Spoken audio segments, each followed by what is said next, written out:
నమస్తే. దాదాపు ఈ రోజుకి కూడా ఒక 24 రోజులు కూడా అవుతుంది. మనం విన్నాము బాచ్‌పల్లిలో ఒక దారుణమైనటువంటి హత్య గురించి. ఎవరైతే మధులత అనే అమ్మాయి ఉందో సాఫ్ట్‌వేర్ ఉద్యోగి, ఇద్దరు భార్యాభర్తలు కూడా. వాళ్ళకు ఒక చిన్న బాబు కూడా ఉన్నారు. సో, అయితే అతి దారుణంగా, కిరాతకంగా కూడా చంపినటువంటి భర్త గురించి కూడా మనం తెలుసుకుందాం. ప్రస్తుతం ఆ అమ్మాయి వాళ్ళ పేరెంట్స్‌తో పాటు మనం ఉన్నాము. వాళ్ళిప్పుడు ప్రెజెంట్ మీడియానైతే సంప్రదించారు. అంటే మీడియా సహాయం కోరారు. ఎవరి వల్ల గూడా అంటే వాళ్ళకి వాళ్ళ ఏదైతే ప్రాబ్లమ్ ఉందో వాళ్ళ అమ్మాయిని కిరాతకంగా వాళ్ళ హస్బెండ్ చేతిలో పోగొట్టుకున్నారు. సో, ఇప్పుడు న్యాయం కావాలంటూ కూడా మీడియా ముందుకొచ్చారు. ఒకసారి మాట్లాడదాం. ఏం జరిగిందో తెలుసుకునే ప్రయత్నం చేద్దాం. నమస్తే అండి. మీ పేరు? నమస్తే అండి. నా పేరు సాయి రంగనాథ్. మీరేమవుతారు మధులత అమ్మాయికి? అమ్మాయికి అన్నయ్యని అవుతానండి. అన్నయ్య. మీరెంతమంది? మొత్తం మేము నలుగురం అండి. హ్మ్. మా అక్క, నేను, మా చెల్లెలు, తమ్ముడు. హ్మ్. చనిపోయింది మా చెల్లెలు. ఓకే. అందరికన్నా తనేనా చిన్న లాస్ట్? లాస్ట్ మా తమ్ముడు. హ్మ్. అతనికి ముందు మా చెల్లెలండి. హ్మ్. అసలేం జరిగింది? మీ నేటివ్ ప్లేస్ ఎక్కడ? మీ చెల్లె వాళ్ళు ఉండేది ఎక్కడ? ఎప్పుడు పెళ్లి చేశారు మీరు? మా నేటివ్ ప్లేస్ వచ్చేసరికి ప్రకాశం డిస్ట్రిక్ట్ గొట్లగట్టు అండి. అక్కడ మేము మా నాన్న ఉద్యోగరీత్యా అక్కడే రిటైర్ అయ్యారు. హ్మ్. మేము పెళ్లి చేసింది ఫిబ్రవరి 2020. 4 ఇయర్స్ అవుతుంది ఇప్పటికి. వాళ్ళ అమ్మాయిని ఇచ్చింది దర్శి. అక్కడే 40 కిలోమీటర్స్ మా ప్లేస్ నుంచి. అంటే మీకు ఆ అబ్బాయి వాళ్ళు ఏమైనా రిలేటివ్స్ అవుతారా? లేకపోతే మన అరేంజ్‌గానే చేసారా? అరేంజ్డ్ మ్యారేజ్ అండి. రిలేటివ్స్ ఏం కాదు. కొత్త సంబంధమే. బయట మీడియేటర్స్ చెప్పారు. మ్యారేజ్ మీడియేటర్స్ అలా. ఓకే. వాళ్ళ దగ్గర నుంచి వచ్చింది. మేము తర్వాత ఎంక్వైరీ చేసాము. మాకు తెలిసినంతలో వాళ్ళ గురించి ఏమి తెలియలేదు. మంచి వాళ్ళే అన్నట్టు తెలిసింది. కానీ తర్వాత వాళ్ళ నిజ స్వరూపాలు బయటపడ్డాయండి. ఎప్పుడు తెలిసింది అసలు వాళ్ళ గురించి మీకు? పెళ్లి చేసిన స్టార్టింగ్‌లోనా? లేకపోతే ఎలా ఉండేవాళ్ళు? వాళ్ళ బ్యాక్‌గ్రౌండ్ అంతా గూడా వాళ్ళ పేరెంట్స్ కావచ్చు, ఇప్పుడు మీ చెల్లెలు వాళ్ళ హస్బెండ్ కావచ్చు. వాళ్ళది పెళ్లి చేసిన 3 నెలలకే తెలిసిందండి. వాళ్ళ బుద్ధులు, మెంటాలిటీ, ఈగోయిస్టిక్ మెంటాలిటీ వాళ్ళది. డబ్బు ఉన్నదనే అహం ఎక్కువగా. వాళ్ళకన్నా చిన్నవాళ్ళు అని తెలిస్తే ఎవరినైనా చాలా చులకనగా చూస్తారు. చాలా డామినేటింగ్‌గా ఉంటారు. వాళ్ళకన్నా పెద్దవాళ్ళని చూస్తే చాలా అణిగిమణిగి ఉంటారు. అతని తండ్రి అందితే జుట్టు లేకపోతే కాళ్ళు పట్టుకునే రకం అండి. అది చాలా ఆహ్, ఒక రకంగా చెప్పాలంటే ఒక కన్నింగ్ ఫెలో. చాలా కన్నింగ్ ఫెలో అండి. మాకు ఇదంతా మా పెళ్ళైన 3 నెలలకే మాకు అర్థమైంది. తరచూ గొడవలు, డబ్బులు కోసం వేధించడాలు ఇవన్నీ జరుగుతూ ఉండేవి. సో, ఇలాంటి గొడవల వల్ల అబ్బాయి బిహేవియర్ చేంజ్ అవ్వకపోవడం వల్ల మొదటి 3 సంవత్సరాలు అమ్మాయి పడ్డ కష్టం వల్ల మేము అమ్మాయిని మా దగ్గర ఉంచుకోవాల్సొచ్చింది. ఒక సంవత్సరం పాటు. మేము పంపించలేదు అమ్మాయిని. అంటే పెళ్లి చేసిన 3 సంవత్సరాల తర్వాత మీరు తీసుకెళ్ళిపోయారా? పెళ్లి చేసిన 3 సంవత్సరాలకి అమ్మాయి ప్రెగ్నెన్సీ వచ్చింది. అమ్మాయి ఇంకా మేము ఇలా ప్రెగ్నెన్సీ వచ్చింది కదా! ఇంటికి తీసుకెళ్తామని తీసుకెళ్ళి ఇంక బాబు పుట్టాక కూడా పంపించలేదు. అమ్మాయి డేర్ చేయలేదు. అంత తరచూ అప్పుడు కూడా బాగా చాలా పెద్ద గొడవైంది. ఇంక ఈ టైంలో అమ్మాయిని పంపిస్తే ఏం చేస్తారు? వాళ్ళ బిహేవియర్‌తో ఇంకెలా ఉంటుందో అని మేము భయపడి మేము పంపించలేదు. అమ్మాయి కూడా రెడీగా లేదు ఆ టైంలో. సో, అది దాదాపు 13 మంత్స్ కొనసాగింది. కేవలం వాళ్ళ ఆహ్, మాట్లాడిన మాటలు, వాళ్ళు చేసిన ప్రవర్తన, వాళ్ళు చేసిన వ్యవహారాలన్నీ వాటి మీద బేస్ అయ్యి మేము పంపించలేదు. మొన్న ఫిబ్రవరిలో పంపించాం ఈ సంవత్సరం. 3 నెలల కిందట. అమ్మాయి అది కూడా వాళ్ళు నమ్మబలికిచ్చి మేము ఇకపై గొడవలు చేయము. అబ్బాయి మారాడు. అబ్బాయి బిహేవియర్ బాగుందిప్పుడు. ఎవరు చెప్పారు మీకు అలా మారాడు, బాగా చూసుకుంటామని ఎవరు చెప్పారు? వాళ్ళ అక్కా, బావ అండి. యూఎస్‌లో ఉంటారు. వాళ్ళ అక్కా, బావ నమ్మబలికిచ్చారు. డైరెక్ట్ మా నాన్నతో కూడా కాదండి. అమ్మాయితోనే మాట్లాడారు. ఇది నీ జీవితం. చెప్పుడు మాటలు వినకు. వాళ్ళు ఏంటేంటో చెప్తారు, వెళ్ళిపోతారు. ఇది నువ్వు రేపటి రోజున అబ్బాయి అయితే మారాడు. నువ్వు ఇంకోటి అమ్మాయిని ఒక రకంగా చెప్పాలంటే కొంచెం హార్ష్‌గా బెదిరించడాలు జరిగాయి. అమ్మాయి కూడా చాలా సాఫ్ట్ అండి అమ్మాయి. ఈ కొంచెం చిన్న మాట పడ్డాక నొచ్చుకునే రకం. అమ్మాయి వాళ్ళ మాటలు బాగా నమ్మింది. నమ్మి ఎంత బాగుంది అని నమ్మి అతను కూడా ఇంటికొచ్చి చెప్పి మా నాన్నకి ఇకపైన ఇంక మావయ్య జరగదు ఇది, అంతా బాగా చూసుకుంటానని చెప్పి తీసుకెళ్ళాడు. ఫిబ్రవరి 22న తీసుకెళ్ళిన 3 నెలలకే ఇంకా తన నిజస్వరూపం బయట పడనివ్వలేదండి. చాలా కన్నింగ్ ఫెలో, చాలా నార్మల్గా ఉంటాడు. డబ్బులకి మధ్య మధ్యలో అడిగి చూశాడు, డబ్బులు అడుగుతూనే ఉన్నాడు, ప్లస్ ఆర్గ్యుమెంట్స్ దీనికోసం మీరు చెప్పారు కదా, అంటే వాళ్ళకి కొంచెం బాగా యాటిట్యూడ్ పొగరు ఎక్కువ, ఎందుకంటే బాగా ఉన్న వాళ్ళు అనే ఒక అహంకారం ఉంది అని చెప్తున్నారు. మరి అంత డబ్బున్న వాళ్ళు మళ్ళీ మిమ్మల్ని అడగాల్సినటువంటి అవసరం ఏంటి, ఎందుకు వచ్చింది? అది డబ్బు మీద ఉండే వ్యామోహం అండి. అది అంత ఈజీగా పోదు. అది ఇంకా ఇంకా మాకు కావాలి, ఇంకా తెచ్చుకోవాలి, ఇంకా వేరే వేరే ప్లేసులు కొనాలి, ఇంకా డబ్బు మీద ఉండే వ్యామోహం ఎప్పటికీ తగ్గదు. మేము లేని వాళ్ళమని తెలిసినా కానీ వాళ్ళకన్నా తక్కువలో ఉన్నామని ఫినాన్షియల్ పరంగా స్టిల్ మీరు మాకన్నా కార్లలో తిరుగుతున్నారే, మీకు అది లేదు ఇది లేదని ఎత్తి పొడిచి మాట్లాడాలు ఇంకా చాలా జరిగాయండి. బిహేవియర్తో మేము చాలా నొచ్చుకున్నాము. అమ్మాయిని తరచుగా ఇంటికి వెళ్ళిన డబ్బులు తీసుకురా, మీ అన్నని అడుగు, మీ నాన్నని అడుగు, నాకు ఇంత అవసరం, ఇప్పుడు ఈడ కావాలి ఆడ కావాలి అడిగేవాడండి. ఏంటి అప్పుగానంటే అప్పుగా ఏంటి, ఆ మాత్రం ఇవ్వలేరా అని మాట్లాడేవారు. దేనికి ఏంటి అని అమ్మాయి అలా కుదరదు, నేను అడగలేను, మనకంటూ ఒక సెల్ఫ్ రెస్పెక్ట్ ఉండాలి, మన జీవితం మనది, మనం ఇద్దరం సంపాదించుకుంటున్నాం, మనకు ఇంకా ఆస్తి ఉంది, స్థలాలు ఉన్నాయి, దేనికోసం అని అమ్మాయి డిఫెండ్ చేసేది. నిజంగా అంటే నార్మల్గా అమ్మాయిని అట్లా ఇబ్బందులకు గురి చేసి ఏదైనా ఇబ్బంది కలిగించాలనైనా, లేకపోతే అట్లా చిత్రహింసలకి గురి చేద్దామనే ఒక ఉద్దేశంతో అడిగారా డబ్బులు, లేదంటే నిజంగానే డబ్బు మీద వ్యామోహంతోనా, అంటే మిమ్మల్ని ఇబ్బంది పెట్టాలనా, లేకపోతే ఏమంటారు? ఇద్దరు కూడా జాబ్ చేస్తూ ఉన్నారా, వైఫ్ అండ్ హస్బెండ్? ఇద్దరు జాబ్ చేస్తున్నారండి. అది కంప్లీట్లీ డబ్బు మీద వ్యామోహం అండి. అది అతను మమ్మల్నే కాదండి, ఈవెన్ ఇక్కడ చుట్టుపక్కల పరిసర ప్రాంతాల్లో కనుక్కున్నా కానీ అక్కడ పద్మశాలి సంఘానికి అతను ప్రెసిడెంట్లా ఉండేవాడు. చుట్టుపక్కల విలేజ్కి డబ్బులు కలెక్ట్ చేసి సగం దాచేసి సగం నొక్కేయడాలు, కొన్ని బ్యాంకుల దగ్గరికి వెళ్ళి డైరెక్ట్గా ఆ సంఘాల మీద ఉండే బాండ్లు రాపించుకోవడాలు, అంటే ఇల్లీగల్గా ట్రై చేసేవాడు. డబ్బు ఇల్లీగల్గా ఎలా డబ్బు వస్తుందో అలా అన్ని వేస్ట్ ట్రై చేస్తారు. అట్ ద సేమ్ టైం అమ్మాయిని కూడా ఇలా వీళ్ళ దగ్గర నుంచి తీసుకుంటే ఏంటి, వాళ్ళ దగ్గర నుంచి వస్తే ఏంటి, మా అమ్మాయి దగ్గర కూడా విపరీతంగా, అమ్మాయి చాలా ఎథిక్స్ ఉన్న పర్సన్, ఇలా వెళ్ళి అడగడాలు, ఏదన్నా నిజంగా మా వైపు తప్పు ఉంటే అమ్మాయి మమ్మల్ని నిలదీసి అడుగుతుంది. కానీ మనం అడిగేది కరెక్ట్ కాదు, అలా అడగకూడదు అని అమ్మాయి చెప్తుంటే వాళ్ళకి నచ్చేది కాదు. నువ్వు మాకు ఎదురు చెప్తావా ఏంటి, మేము చెప్పింది నువ్వు చెయ్యాలి, కూర్చోమంటే కూర్చోవాలి, లేదా నించోమంటే నించోవాలి, నువ్వు మాకు ఎదురు చెప్తావు ఏంటి అని అమ్మాయి మీద ఇప్పుడు తరచూ గొడవలు జరుగుతుండేయండి.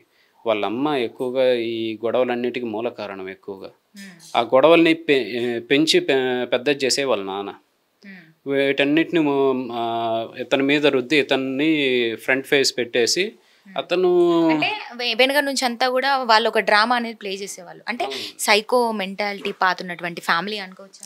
అవునండి, 100%. అదొక సైకో బిహేవియరే కంప్లీట్గా. ఏదన్నా అంత ఈగోయిస్ట్ మెంటాలిటీతో బంధాలు నిలబడవు. ఎప్పుడు కూడా పట్టు విడుపులు ఉండాలి. ఇది మంచి ఇది చెడు అర్థం చేసుకున్న రోజే మా బంధాలు నిలబడతాయి, లేదంటే ఇలానే ఉంటాయి. కానీ ఎంత ఎంత ఉన్నా కానీ, ఎంత కోపం కచ్చా ఉన్నా కానీ చంపాల్సిన అవసరం ఏంటండి? అంత దారుణంగా, అది కూడా నార్మల్గా కూడా కాదండి, అంత దారుణంగా. అమ్మాయి మీద అసలు ఇష్టం అనేది ఎప్పుడు చూపించలేదు, అమ్మాయిని బాగా చూసుకోవడము ఎప్పుడు కూడా. అసలు అమ్మాయి మీద ఇష్టం ఉందా నిజంగా? అమ్మాయి మీద ఇష్టం అయితే కనపడించలేదండి. ఆ అబ్బాయి ఉన్న బిహేవియరు, ఆ అబ్బాయి గురించి తెలిసిన వాళ్ళు ఎవరు పిల్లనివ్వరండి. ఆ అబ్బాయికి ఈ అమ్మాయి లక్షణంగా ఉంది, చూడ్డానికి ఇంత అందంగా ఉంది, దానికి తోడు చదువుకొని సంపాదించే అమ్మాయి, వాళ్ళు చాలా మభ్యపెట్టి ఈవెన్ మాకు పెళ్లి టైంలో కూడా చాలా తొందర పెట్టారండి. ఎందుకో మాకు అర్థం కాలేదు అప్పుడు. అంటే వాళ్ళ ఒక మెంటాలిటీ బయటపడక ముందే తొందరగా పెళ్లి చేసుకోవాలి అన్న ఒక ఉద్దేశం అయి ఉండొచ్చు అనిపిస్తుంది మీరు చెప్తుంటే కూడా. అవునండి, అది వాస్తవం. వాళ్ళ మెంటాలిటీ ఎక్కడ బయటపడిద్దానో త్వరగా. మేము ఈవెన్ వాళ్ళ బంధువులు మాకు ఎగ్జాక్ట్గా తెలియదు, వేరే వేరే చోట్ల ఉన్నారు. వాళ్ళ బంధువులు తర్వాత పెళ్ళైన తర్వాత అడిగితే మీరు ఎలా ఇచ్చారని అడుగుతున్నారు డైరెక్ట్గా. వాళ్ళ బంధువులే మీరు ఎలా ఇచ్చారు అమ్మాయిని అలాంటి వాళ్ళకి అని డైరెక్ట్గా మాకు చెప్తున్నారు. అంత మాకు నిజానికైతే వాళ్ళ బంధువులు అది తెలియలేదు. వాళ్ళ పెద్దలు మా ఊరి పెద్దలు తెలిసి వాళ్ళు మంచోళ్ళని తెలిసింది కానీ వీళ్ళ గురించి తెలియదు. ఎందుకంటే ఇతను ఎక్కువగా పనిచేసింది తెలంగాణ ఇటుపక్క పరిసర ప్రాంతాల్లో. అటు మా వైపు ఎక్కువగా పనిచేసింది లేదు. మాకు తెలియకపోవడం వల్ల ఇది జరిగింది. లేకపోతే మేము ఎన్ని సంబంధాలు చూసాము, ఎంతెంత చేసాము. చివరికి అమ్మాయికి ఇలా జరగడం మాకు చాలా అది కోలుకోలేని దెబ్బ. అసలు ఇదంతా ఏ రోజు జరిగింది, ఎట్లా చేశారు? ప్రీ ప్లాన్ మర్డర్ అని తెలుస్తుంది. అసలు ఏం జరిగింది ఆ రోజు? ఆ అమ్మాయి వాళ్ళు ఎక్కడుండే అసలు? ఏ రోజు ఎవరింట్లో జరిగింది? వాళ్ళ ఇంట్లోనేనా? వాళ్ళ ఇంట్లోనండి. Own flat. వాళ్ళు అమ్మాయి అబ్బాయి ఇద్దరి పేరు మీద. వాళ్ళ ఫ్లాట్ ఎక్కడ? బాచుపల్లి సాయన్రాగ్ colony, MSR plaza, flat number 101లో ఉండేవాళ్ళు. అమ్మాయి రోజు అంటే ఈ 3 months నార్మల్గానే ఉన్నారు. అబ్బాయి తరచూ డబ్బులు అడిగేవాళ్ళు, అమ్మాయి వద్దని చెప్పేది. కానీ హై హీటెడ్ ఒక ఆర్గ్యుమెంట్ అనేది జరగలేదు. జరిగి ఉండింటే ఈ అమ్మాయి మా దగ్గరకు వచ్చేసేది. ఇతను పథకం ప్రకారం ఏం అడిగినా కానీ సైలెంట్గా ఉంటూ పథకం ప్రకారం అమ్మాయి కేవలం ఊరికి వస్తుందనే నెపంతో ఎలక్షన్స్కి ఊరికి వస్తానని చెప్పిందంట. చెప్పి నేను మా అమ్మ వాళ్ళ ఇంటికి వెళ్తాను, మీ అమ్మ వాళ్ళ ఇంటికి రాలేను ఇప్పుడు, నేను మీ అమ్మ వాళ్ళతో చాలా మాటలు పడ్డాను, నాకు టైం కావాలి, సో ఇప్పుడు నేను రాలేను, ఫర్దర్ చూద్దాం, ఇప్పటికైతే నేను మా అమ్మ వాళ్ళ ఇంటికి వెళ్తాను, కనీసం మీ అమ్మ వాళ్ళు మాట్లాడిన దానికి తప్పు అమ్మ, నేను మాట్లాడిన దానికి నువ్వేమనుకోగాకని ఒక మాట కూడా అనలేదు, దానికి నువ్వు సమర్థించావు, సో నేను ఇప్పుడు రాలేను, నేను మా అమ్మ వాళ్ళ ఇంటికి వెళ్తాను, తర్వాత చూద్దాం అని చెప్పింది. అమ్మాయి దానికోసం వెళ్ళి బట్టలు సర్దుకుంటుంటే వెనక వంటింట్లో నుంచి చాకు తెచ్చి డైరెక్ట్ మెడ దగ్గర పొడిచాడండి. మెడ దగ్గర.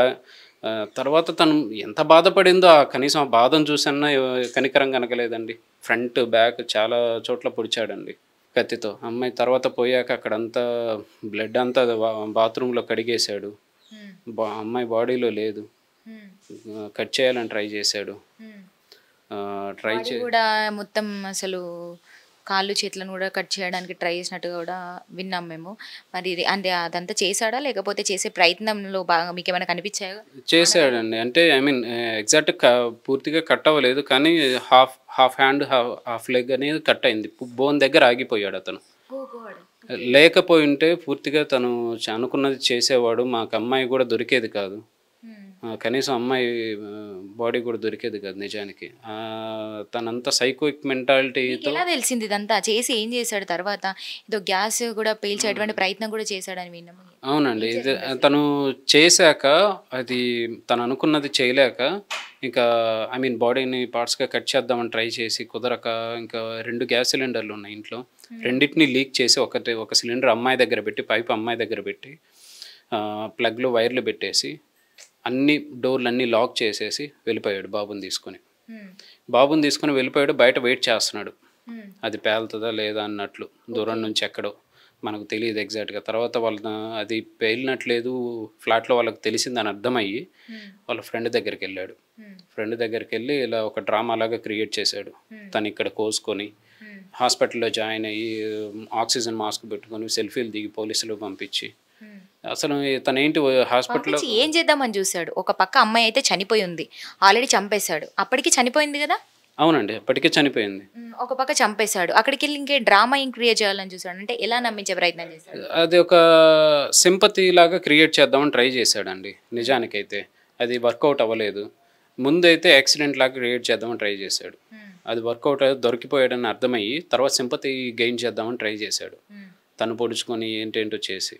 సో స్టిల్ అది కూడా వర్కౌట్ పొడుచుకొని తిని పొడిచిందని చెప్పేటువంటి ప్రయత్నం ఏమైనా అది అయితే అది తన స్టేట్మెంట్ ఎంతవరకు అలా చెప్పాడని మాకు తెలియదు. పోలీసులకి మా వరకు రాలేదు ఆ విషయం అయితే. ఇన్ కేస్ తను అలా చెప్పుండొచ్చేమో, మాకైతే తెలియదు. కానీ అదే తన మెయిన్ ఇంటెన్షన్ ఏంటో మాకు తెలియలేదండి. అమ్మాయి ఎంత మంచిదో, అమ్మాయి మేమందరం చాలా బాధపడుతున్నాం. మా ఇంట్లో అందరికన్నా తెలివిగల అమ్మాయి, ఎంత సమర్థవంతురాలు, తనకై తను ఓన్గా జాబ్ తెచ్చుకొని ఏదైనా తన క్యాపబిలిటీ ఒక సాఫ్ట్వేర్ అండ్ పబ్లిసిటీ సేపియంట్లో వర్క్ చేస్తుంది అమ్మాయి. ఏదైనా మంచి దూరదృష్టి గల అమ్మాయి అండి. మంచి చెడు ఫ్యూచర్ గురించి ఆలోచించాము. ఇదంతా జరిగిన తర్వాత అబ్బాయిని తీసుకొని ఫ్రెండ్ వాళ్ళ ఇంటికి వెళ్ళిపోయారు. మొత్తానికి దొరికిపోయారని అర్థమైంది. మరి ఎవరు అసలు పోలీసులకు ఇన్ఫార్మ్ చేయడం కావచ్చు, మీకు ఇదంతా కూడా ఎవరి త్రూ తెలిసింది? తర్వాత మాకు చందానగర్ పోలీసులు ఇన్ఫార్మ్ చేశారంట. అక్కడ హాస్పిటల్లో వాళ్ళు పోలీసులకి ఇన్ఫార్మ్ చేస్తే వాళ్ళు అక్కడికి వచ్చి అసలు విషయం కనుక్కొని ఏంటి ఏందని అక్కడ ఫ్లాట్ దగ్గరికి వెళ్ళారు. తర్వాత వాళ్ళు కన్ఫర్మ్ చేసుకున్న తర్వాత ఈ గ్యాప్లో వీళ్ళు అపార్ట్మెంట్లో వాళ్ళు పగలగొట్టి లోపల చూశారు. స్మెల్ వస్తుంది, ఇది ఇంకా ఎక్కువసేపు ఉంటే ఉండకూడదని. అది ఆల్మోస్ట్ బ్లాస్ట్ అయ్యేది. ఇన్ కేసు ఉండింటే చుట్టుపక్కల 10 ఫ్యామిలీ అపార్ట్మెంటే కూలిపోయేది. అంత అలాంటి సిచ్యువేషన్ తర్వాత మాకు అరౌండ్ మా సిస్టర్కి 1 o'clock కాల్ వచ్చింది, నాకు 1:30 కాల్ వచ్చిందండి మా సిస్టర్ దగ్గర నుంచి. నైట్ May 4 తర్వాత May 5 మార్నింగ్ నైట్ మేము ఇంకా హుటాహుటిగా మా పేరెంట్స్కి కూడా నేను విషయం చెప్పలేదండి. చెప్తే మా నాన్న cancer patient, lung cancer plus BP, మా అమ్మగారికి బీపీ, మోకాళ్ళ నొప్పులు. వీళ్ళకి చెప్తే సడన్గా ఏమవుతుందని నాకు చాలా భయం వేసిందండి. ఇంకా చెప్పకుండా వాళ్ళని తీసుకొచ్చాక ఇంకా డైరెక్ట్ చెప్పాల్సి వచ్చింది వాళ్ళకు కూడా నిదానంగా. తట్టుకోలేకపోయారు. ఆల్మోస్ట్ మా నాన్న ఫ్లాట్కి వెళ్ళి చూసారా అమ్మాయి బాడీని, లేకపోతే ఆ హాస్పిటల్కి తరలించడం ఇట్లాంటివి ఏమైనా జరిగింది? ఫ్లాట్కి వెళ్ళలేదండి, డైరెక్ట్ పోలీస్ స్టేషన్కి వెళ్ళాం. అప్పటికి నైట్ 2 o'clock 2:30కి అమ్మాయిని మూవ్ చేశారు గాంధీ హాస్పిటల్కి. ఇంకా అక్కడ మా ఏం లేదు, అబ్బాయిని రిమాండ్లోకి తీసుకున్నారంట మార్నింగ్కి. ఇంకా ఒప్పుకున్నాడా తను చేసింది స్టేట్మెంట్ ఇవ్వడం కావచ్చు, పోలీసులకు ఏమైనా లొంగిపోయాడా? ఒప్పుకున్నాడండి. తర్వాత తను ఒప్పుకొని బాబుని అతని దగ్గర నుంచి తీసుకున్నారు పోలీసులు. తర్వాత పోలీసుల దగ్గర నుంచి బాబుని తీసుకున్నాం మేము. ఇంకా అలా వచ్చేసాం. ఏంటి పోలీసులను మీరేమనడం జరిగింది, వాళ్ళు ఏం ఆన్సర్ ఇస్తున్నారు మీకు? అసలు దీని గురించి, దీని అంతటి మీద వాళ్ళు చేసిన ఇన్వెస్టిగేషన్ తర్వాత మీకేమంటున్నారు, మీకేం చెప్తున్నారు వాళ్ళు ఇచ్చిన వివరాల ప్రకారం? అయితే అబ్బాయి ఇలా తను ఒక సైకిక్ బిహేవియర్లో ఉన్నాడంట. ఈవెన్ అక్కడ ఉండి కూడా చాలా బిహేవియర్ తేడాగా ఉంది, అతను సైకోనే అన్నట్లు చెప్తున్నారు. ప్లస్ ఈ ఒక సెక్షన్ పెట్టారండి 302. ప్రస్తుతం అయితే ఇన్వెస్టిగేషన్ జరుగుతుంది, ఛార్జ్ షీట్స్ ఇంకా ఫైల్ చేయలేదు. మేము వెళ్ళి టచ్లో ఉంటున్నాం పోలీసుల గారికి. సిఐ గారిని అదే రిక్వెస్ట్, మాకు హెల్ప్ చేయాలి ఇన్వెస్టిగేషన్లో. మేము విన్నంత వరకు ఆయన మంచి జెన్యున్ పర్సన్ అని విన్నాము. ఆయన మాకు హెల్ప్ చేస్తారని నమ్మకం ఉంది ఇకపై. కాకపోతే ఈ న్యూస్ ఆలస్యంగా వచ్చిన దానికైతే అది ఎందుకు ఇలా వచ్చిందో మాకు అర్థం కాలేదు. అంటే మీరు చెప్తున్నారు దాదాపు కూడా ఇదంతా జరిగి కూడా ఒక 24 రోజులు అవుతుందని. మరి మనకు వచ్చిన న్యూస్ మొన్న వచ్చింది, ఇది నిన్న వచ్చింది ఈ న్యూస్. ఎందుకని ఇన్ని రోజులు అంటే బయటికి రానివ్వలేదు ఈ న్యూస్ని? దీనికి అంతటి కారణం ఎవరై ఉండొచ్చు అండి? అది ఎవరై ఉండొచ్చని మాకు ఎగ్జాక్ట్గా తెలియలేదండి. మేము అమ్మాయి పోయిన షాక్లో ఉండి 1 వీక్ మేము అసలు రియలైజ్ అవ్వడం, మేము ఇంట్లో ఎలా పడితే అలా ఉండిపోయాం. మా నాన్న ఫెయింట్ అవుతున్నారు మధ్యలో. మా అమ్మ అయితే అసలు ఓదార్చలేకపోతున్నాం మేము, తల్లి శోకం కదండి అది. తర్వాత పెద్ద కర్మ అయిపోయిన తర్వాత మేము హైదరాబాద్కి వద్దామని చూసాం. అప్పుడు 1 వీక్ తర్వాత మేము చూస్తే పేపర్లు ఎక్కడా రాలేదండి అసలు. అంటే ఇప్పుడు ఈ అమ్మాయిని తీసుకెళ్ళిపోయారా బాడీని మీరు అక్కడికి, మీ నేటివ్ ప్లేస్కి? ఇదంతా కార్యక్రమాలు కూడా అక్కడే జరిగాయా మీ ఊళ్ళో? అవునండి, నేటివ్ ప్లేస్కి.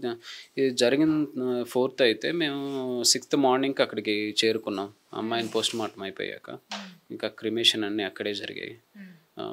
తర్వాత పెద్ద కర్మ అయిపోయాక ఇంకా ఇక్కడికి వద్దాము, ఇంకా న్యూస్ ఇవ్వాలి అని ట్రై చేసాం. అక్కడ మేము న్యూస్ ఇవ్వడానికి ట్రై చేసాం ఊర్లో విలేకరి, ఇక్కడ తెలిసిన వాళ్ళ నుంచి. వాళ్ళు ఎవరేంటో హెల్ప్ చేయలేదు, ఎందుకు మాకు అర్థం కాలేదు. ఇంకా ఇక్కడికి వచ్చినాక మేము 4 days బ్యాక్ ఇంకా న్యూస్ ఇవ్వడం స్టార్ట్ చేసాం అందరికీ. ఇంకా అప్పుడు రీచ్ వచ్చిందే కానీ, లేకపోతే అప్పటి వరకు ఒక చిన్న పేపర్లో ఒక స్టేట్మెంట్ కూడా రాలేదండి ఇలా ఎంత దారుణంగా జరిగిందని. చెప్తుంటే అంటే ఆశ్చర్యంగా ఉంది, ఎందుకంటే జరిగిన రోజే ఆన్ ది స్పాట్లోనే వచ్చేస్తుంది న్యూస్ అనేది.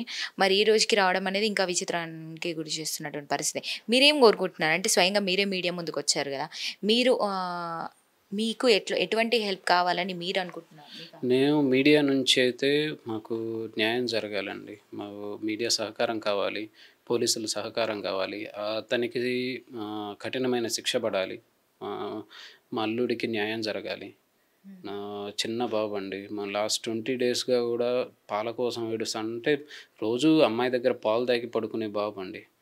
ఈ అమ్మాయి లేకపోతే అమ్మాయి ఉయ్యాలు ఊపందే నిద్రపోని బాబు. ఎన్ని మంత్స్ ఉంటాయండి బాబుకి? 17 నెలలు అండి. 17 నెలలు అంతేనండి, 1.5 సంవత్సరం బాబు. వాడిని చూస్తుంటే మాకు ఇంకా బాధగా ఉంటుంది. ఎందుకు ఇలా ఇంకా లైఫ్ లాంగ్ వాడు అమ్మ లేకుండా ఉండాలండి నిజానికైతే. మా వాళ్ళ అమ్మ ఇప్పటికి కూడా అంత కేర్ తీసుకుంటదే అతని మీద, నాగేంద్ర భరద్వాజ్ మీద. అయ్యో బాబు! అయ్యో బాబు! అని.